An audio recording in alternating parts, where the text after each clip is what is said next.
Hello. Mic test 1, 2, 3. All right. Good afternoon to everyone, and thanks MDEC Malaysia Digital for arranging this session.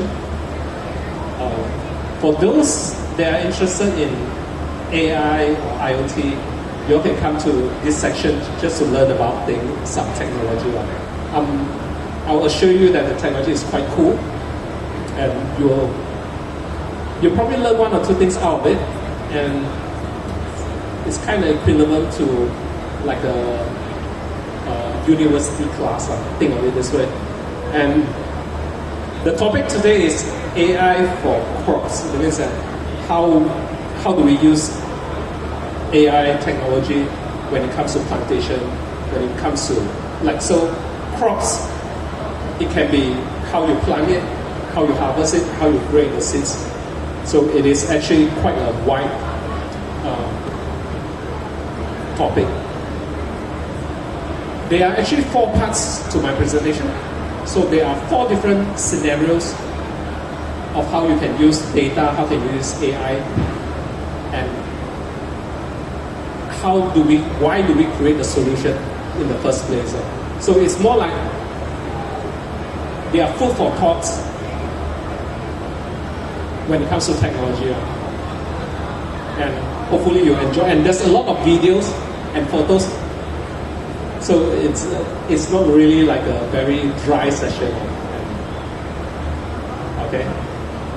We'll start in 10-20 seconds.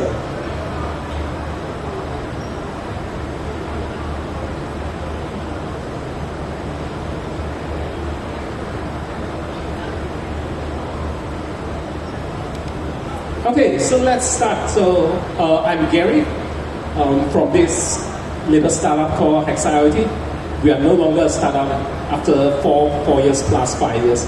So we wouldn't call ourselves a startup anymore. So,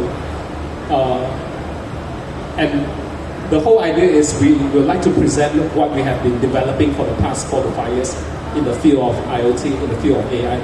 So these are 2 of the words that when you listen to it, you might think that it is something that is very hard or very far-reaching, but it is actually quite simple to use. And if you harness the technology, if you know how to use the technology, it's actually quite interesting. So these are some of our products. I think if you visit the booth around, you will start to see that like us, like there are many startups that start to offer all these different kind of solutions. So we won't go through all of this, but in short, what AIoT means that it is a combination of AI and IoT. And how does it work is, basically IoT gives you a lot of data. What AI does is, and what we do is, we structure all this data and feed it to an AI or algorithm. So in short, what we're trying to do is, based on the data, we try to automate certain process. Now, what we really develop is our own in-house software, which we call Pandora. So this is the main product that we develop. So we are not really like a hardware solution provider. We are not really like a plantation company. But what we actually do is we provide the platform so that you're able to keep track of your plantation, and you're able to integrate devices, you're able to integrate into your system, etc. So in short, this is what our product looks like. You can call it AIoT platform. So what are the key problems that we are trying to solve? Like, we are a startup, we try to solve certain problems. That's what startup does. So one of the key challenges that, and also one of the case study that I would like to share with you is actually human labor.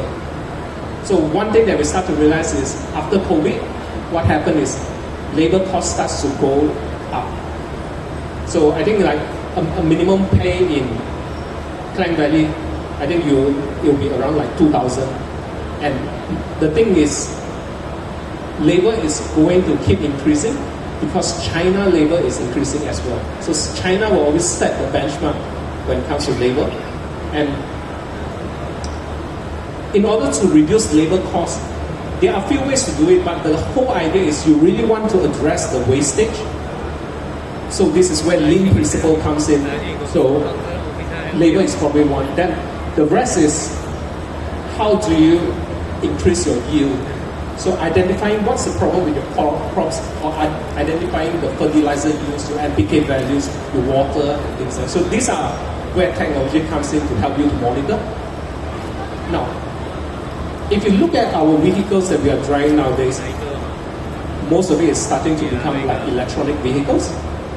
And you have a bunch of sensors like tire pressure, your fuel gauges, how many kilometers that you can drive further, what's the battery health and all this. So these are all data. Whether we like it or not, as we progress, we'll start to have more and more data. And based on the data that we collect, we are able to perform critical control.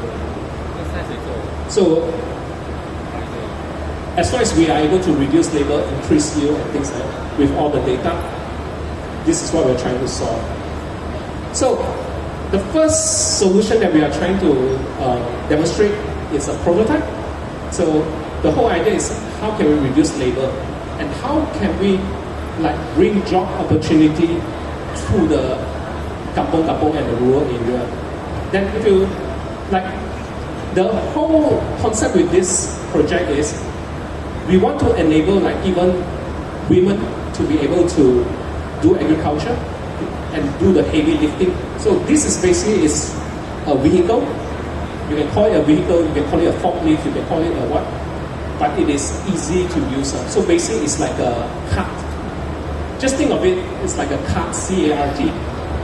But this cart is able to follow you, so you can put things on it, it will help you to carry up. So it's like a butler. So it's capable of carrying 150 to 200 kg, which is good enough. Like most of the time it's like 80 to 90, depending on what kind of crops are. But the very dense crop, you're able to go up to 150 to 200. So let's have a look.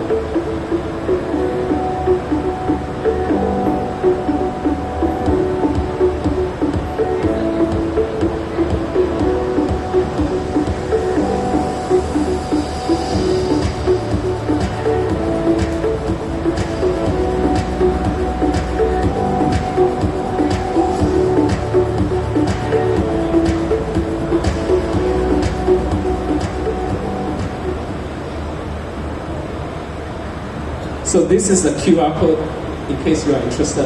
And we have built like 3 units of this, and one of it is in the Cellcom DG Experience Center. So the whole idea with this, we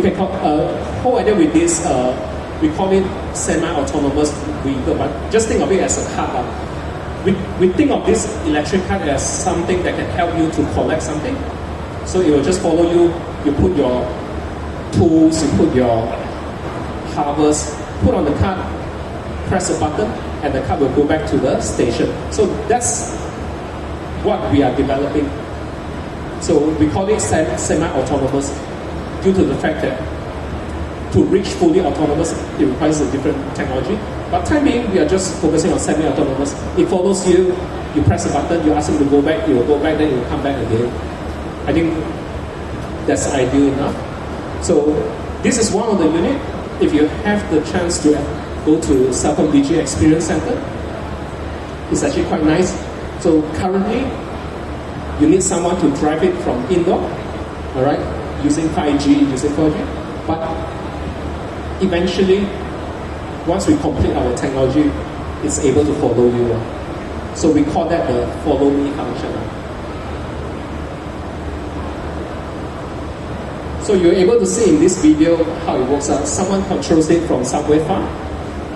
And now, currently it's just a small car, but what I can tell is in the future, you are able to control tractors, you're able to control heavy vehicles from indoor. And in the slightly further future, it will be able to follow you, but don't stand in front of it, and maybe it will just crash on you when you go to the hospital. It will carry you to the hospital and this. Yeah, so this is just a short presentation. I think there's 10 seconds more.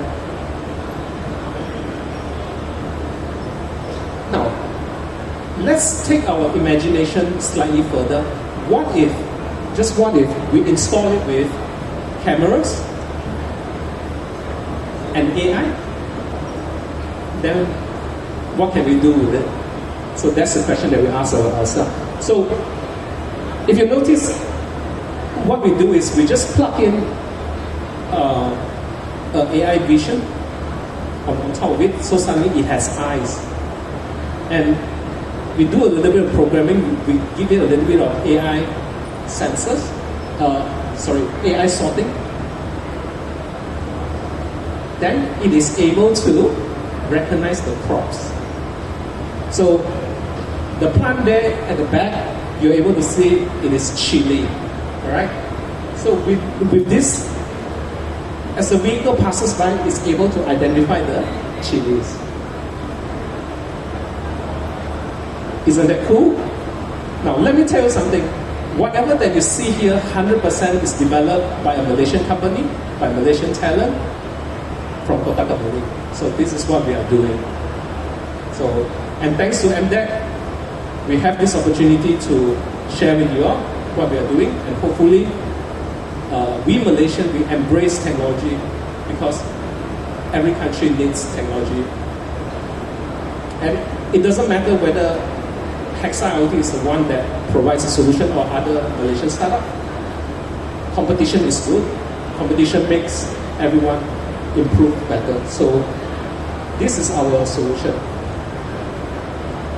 So for our first use case, are there any questions? So basically the first use case that I share with you, it is an electronic cart that follows you. So that's like the basic function. It's like it's supposed to help you to carry stuff. Now, if you add on sensors to it, if you add on cameras to it with AI function, then it's able to do more than just carrying stuff for you. So this is what autonomous vehicle will look like. Now the second part is, the second solution that I'm going to present is our traceability. So traceability is something that is becoming more and more important due to ESG, due to halal, due to HACCP, ISO regulations. Maybe, so I've been in the food industry for, almost 20 years. So when you start out small, you don't need to, your customer doesn't require any data. But once you reach a certain stage that when we are trying to supply to corporate, then that's where all the traceability comes in. So the question is, what kind of fertilizer do you use? What kind of pesticide do you use? What kind of crop do you use? What kind of the genes that you use? Is it GMO? Is it non-GMO? And what kind of soil do you plant? Where's the location? Are there any types of contamination? So this type of question starts to occur. Now, in the food industry, when you are trying to export to countries like Korea, when you're trying to export to countries like Japan, they will ask you something called the pesticide test. So there are like 500, 600, 700 parameters, and it's impossible for you to test all of it. Then the question is, what kinds of record that you are able to show the potential customer so that they believe that your crop is food safety, complies with food safety. So in short, just think of it like an accounting software, but you are just accounting for your crops. And to be honest with you, when you start to make it a habit to key in data in your own plantation, you'll notice that there's something that happens and you're able to improve on it. It is just a good practice. Now, you can use software like this, you can use Google Sheet. It doesn't matter how you do it, but you must trace your operation. So that's the key. It's just like your own money, like if you're able to trace your own money spendings, you're able to do savings.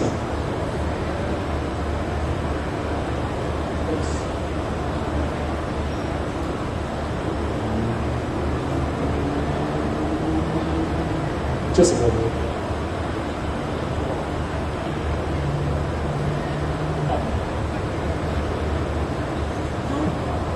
Please take a moment to explore this demonstration of our traceability solution software. At the Farm tab, you will find a list of all registered farms.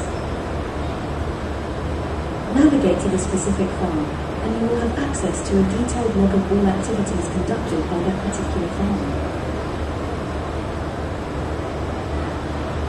If you click again on a specific activity, you will gain access to more detailed information. To record a new activity, simply tap on Farm Activity in the bottom navigation menu, followed by tapping the plus icon. Enter all the pertinent details that require recording now. Date and time of the conducted activity, specific greenhouse, crop involved, type of activity, quantity of polybags utilized, amount of medium used, number of personnel involved, supplier information, and any additional remarks or comments. Following the input, the recorded activity will be displayed on the dedicated page of the farm previously specified. The location map feature in farm traceability software allocates and displays the geographic coordinates of the farm. It provides a visual representation of where each farm is situated on the map, allowing users to easily identify and track the geographical positions of various farms within the software. Thank you for watching. So this is just a traceability so that day by day it is designed in such way so that it is easy to use. So the whole designing philosophy of this traceability program is someone with the mobile phone, maybe it's a foreigner, maybe it's anyone that's using it, they're able to key it easily. So every day, whatever that happens in the farm, whether it's watering, whether it's fertilizing, whether it's planting, whether it's clearing weeds and things like that, you just want to keep track of all of this. Now,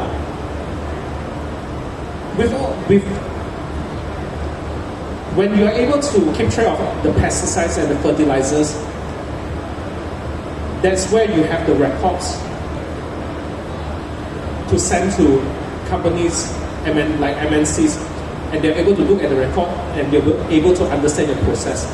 Certain fertilizer might be allowed, but some fertilizer, they might ask you to change to other type of fertilizer. So in the long term, if you're able to provide this kind of data to multinational companies, they will be able to establish long-term contract with you. And also with data, you're able to monitor the farm better. So how do you guys monitor your farm right now? No matter how you do it, you just want like a simple kind of a software that's able to help you. So in short, this is what we developed for our traceability program. It's something simple, farmers are able to use it, and it's able to extend to producers as well. And the data, you are able to choose who you want to share with. So that's where the privacy comes in.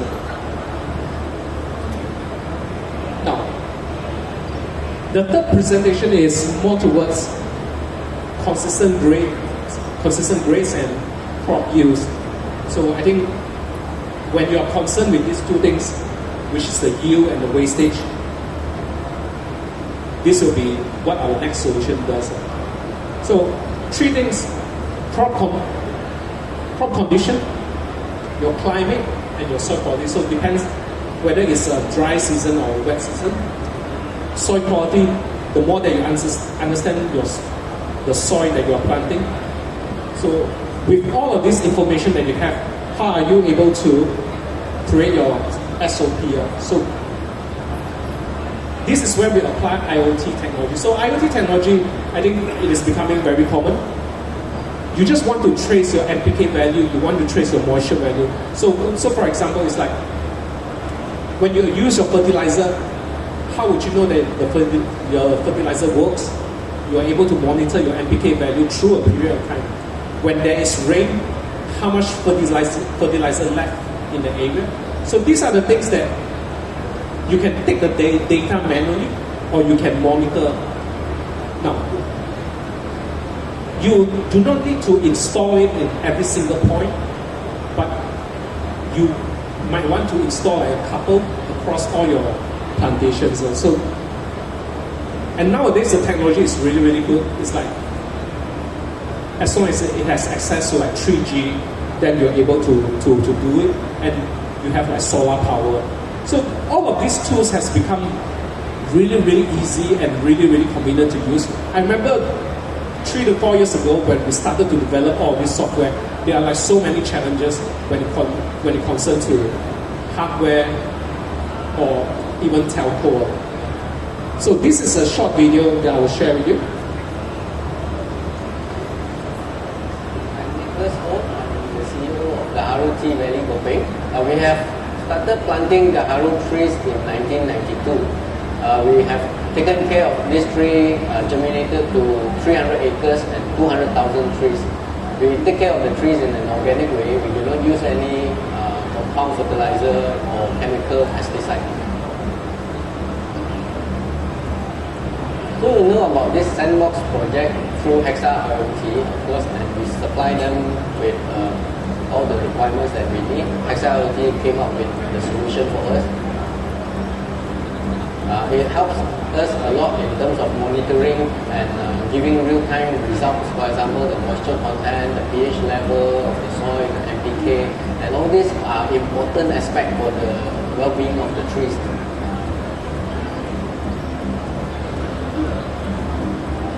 In the long run, these devices will definitely control or minimize costs on labor. It's like basically it's just a one-time investment. To nurture the new generation, we can look into digitalizing some of our practices, and then using new technology, we can of course bring more interest to the new generation to take up agriculture sector. The sandbox project will definitely help the planters in the agriculture sector, and of course HEXA IoT will be a good partner to digitalize your agriculture needs. Thanks, Nicholas. So this video was shot 2.5 years ago. So you can imagine, like right now, the technology has improved so much. The UI has improved a lot. So we completed this project, I think, about 2.5 years. But to summarize this, the whole idea is sometimes you really need to monitor something. Like, for example, your own personal health. Time to time, you want to monitor your cholesterol level, your blood pressure, and things like that. Because why? It will tell you information that you want to know. When it comes to your own business, your own plantation, you do want to do that in critical areas. And this is where you want to adopt all these IoT measurements. Simple stuff, but it does help a lot. So these are some of the pictures that we installed. This is aquaculture, kind of similar to agriculture as well. We call it thalassa. Thalassa is like a blob of sea. Okay. This is where things start to become, for those that stay behind, this is where things start to become even more interesting. So, the idea is, you are collecting a bunch of data, then the next question is, what do you do with all this data? And one of the ways that you can utilize this data is to feed it to a LLM. That means that you structure your data, and you can use LLM to prompt it. So once you have data, you can analyze yourself, you can send it to machine to to analyze for you. You can do correlate with Google weather and things like that. So there are a lot of interesting stuff that you're able to do once you have the data. Now this I personally think that is a bit advanced, but then just keep that in mind. Like the whole idea of this session is to share with you what AI, what technology is able to do. Now the final part of our presentation probably is the most important thing that we have been working on, which is our AI vision. So there are different types of AI. The most common AI that people know or people come to, that you are using is probably LLM. So large language model. So and ChatGPT. So we call that LLM. We are not working that much on LLM, but what we are working is vision, and we have been working on vision for close to 3 years by now. So before AI, before we have the NVIDIA craze and things like that, we've been starting to work on AI. And I would say that currently, we are probably one of the few better ones in Southeast Asia. Yeah.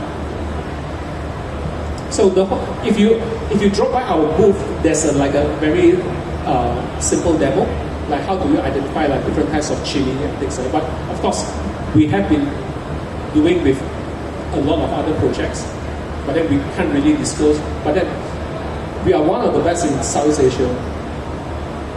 So for example, like palm oil, we did like a simple. This one is like a simple. It's not really a prototype. It's just a simple proof of concept, like how to do it. And so before I end this presentation, the whole idea with vision is important because vision represents a people. So anytime when you want someone to look at something consistently, AI will be definitely better than the human, because when you ask a human to look at something long enough, they will just end up looking at their phones and things like that. So AI vision is very, very practical because it solves a problem which is repetitive monitoring. So which is why you are able to see the use of AI in car parks, where they recognize numbering plates, or even like toll. Like nowadays, toll, you don't really have someone that collects money from you, and they uses RFID system. So AI vision is whenever you want to inspect something. Now, there is another advantage to AI vision is when you want to look at something that is so small, like scratches and reading labels and things like that. This is where AI is better than human, and this is a solution that we are trying to do. So, in fact, besides plantation, besides like looking at crops like chilies, we do a lot of project on manufacturing sites. That means that products that are coming out from the manufacturing line, like how do we check defects, how do we read the labels and all those. So these are the solutions that we are actually working with our clients on. So I will end this presentation with a video. And I think we'd like to thank MDEC again because, to be honest with you all, we are a Malaysian startup 100%, and all the technology is generated in-house. It's not from any companies. We work with a lot of partners. We work with Huawei before, we work with Microsoft before, we work with NVIDIA. We are in a lot of ecosystems. And the whole idea is to encourage more and more Malaysian startups to venture in the tech. But it is going to be a tough journey. So I will end up my presentation with a video. This video was shot 2 years back. It is AI and Chile.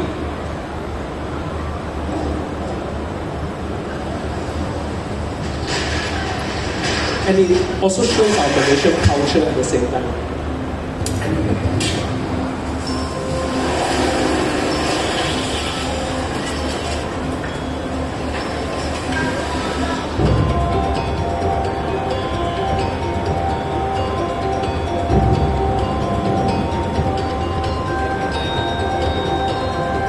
Saya hari-hari mesti mau makan pedas. cities dengan niveau de complexité au produit. Chili adalah nyawa saya. I've been to many places in the world, but the spices of Malaysia are the best. ஒரு நல்ல chilli காரமாக இருக்க வேண்டும்.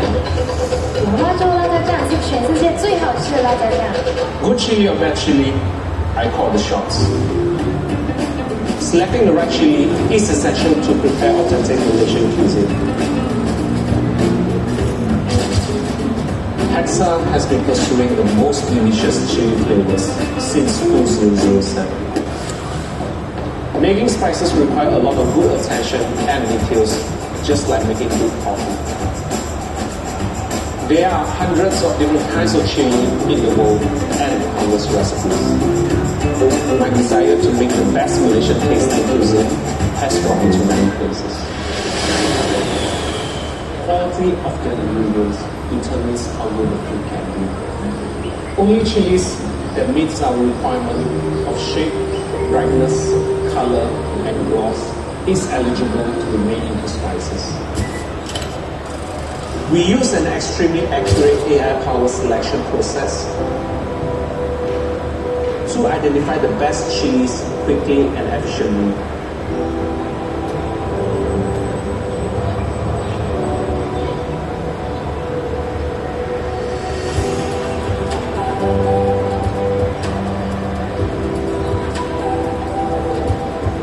When we set a goal, we intend to complete it. We take pride in assembling the necessary talents and tools. That's why we partner with Huawei in our mission to produce the best spices. Malaysians say chili is a meal. People don't simply just eat chili, they taste the struggle, they taste love.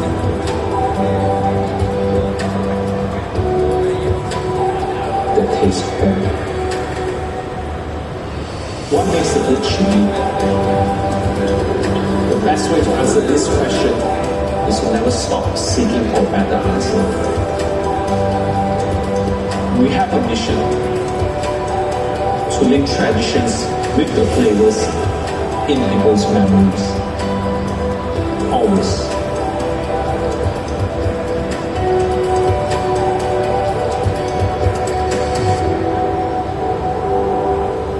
So this was the first prototype that we built before COVID.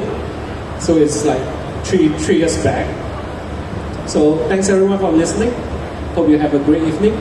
And thanks once again, thanks MDEC. If you'd like to visit our booth, we are just at the MDEC tabulate. Thank you very much.